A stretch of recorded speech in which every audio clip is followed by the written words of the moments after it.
Mix करून घेऊया। तर इथे जे आहे आपली साखर सुद्धा मेल्ट झालेली आहे आणि खोबरं सुद्धा व्यवस्थित असं भाजलं गेलेलं आहे। त्यानंतर जे आहे मी यात आहे वेलची टाकणार आहे। जे आहे व्यवस्थित असं मिक्स करून घेऊया। बघू शकता रवा सुद्धा किती सॉफ्ट झालेला आहे आणि इथे जे आहे आपण त्याचा व्यवस्थित असा गोळा सुद्धा तयार करू शकतो। तर इथे जे आहे मी एकदा मळून घेते व्यवस्थित असं। तर इथे जे आहे आपण याचे छोटे छोटे असे गोळे तयार करून घेणार आहोत।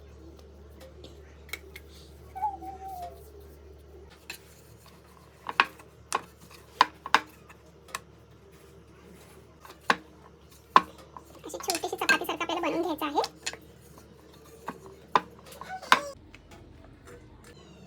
तर इथे जे आहे मी यात सारण भरणार आहे आणि याला जे आहे आपण मोदकाचा आकार देणार आहोत। इथे जे आहे अशा पाकळ्या बनवून घ्यायच्या आहेत आपल्याला।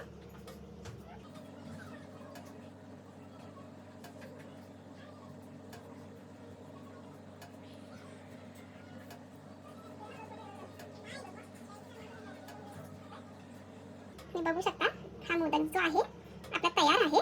अशाच प्रकारे बाकीचे मोदक सुद्धा आपल्याला बनवून घ्यायचे आहेत।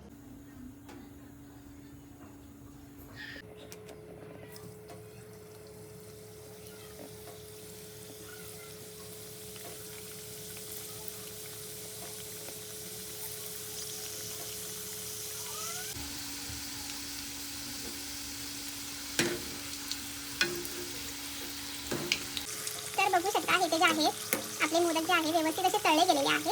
तर ह्यांना जे आहे आता आपण बाहेर काढून घेऊया।